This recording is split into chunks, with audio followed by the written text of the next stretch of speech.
George threw down the gauntlet and he said, I want it to look like something that we haven't seen before in a space movie. And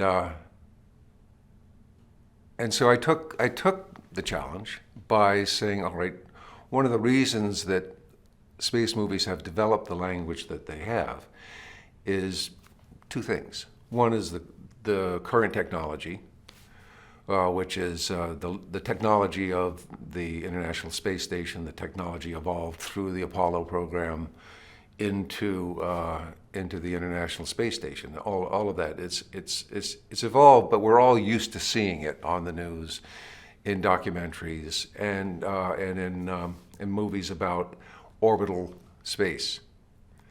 The other thing is space movies like Star Wars, where they're not really about the part of space that is a reality.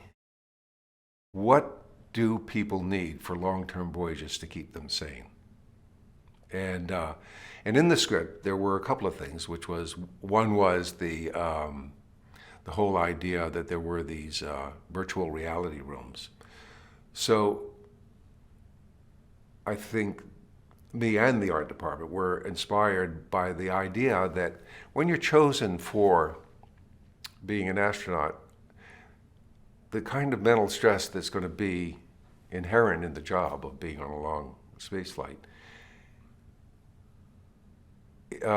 was anticipated.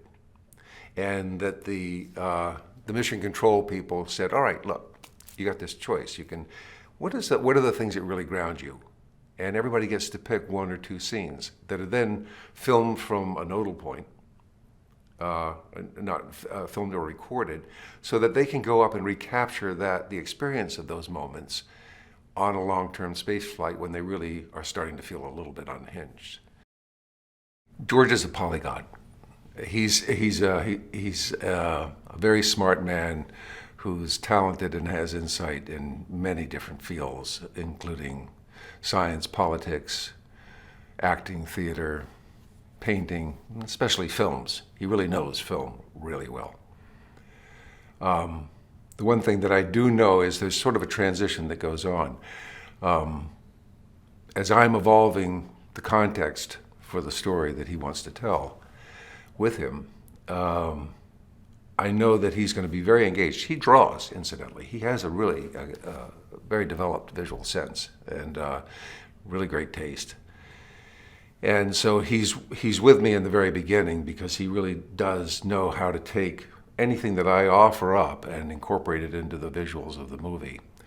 And then he's also very, very clear in the way he expresses the things that he wants to see in some of the environments that I have to design. That part's really good. But there comes a point when I have to hand it off to him, and then he becomes very performance-oriented. And he really focuses on the performance. And at that point, I stand in the background and just sort of watch and monitor things and make sure nothing too untoward happens to the sets. But for the most part, he's made them his own, and he's made it part of the movie. And he's very focused on telling the story through his performers.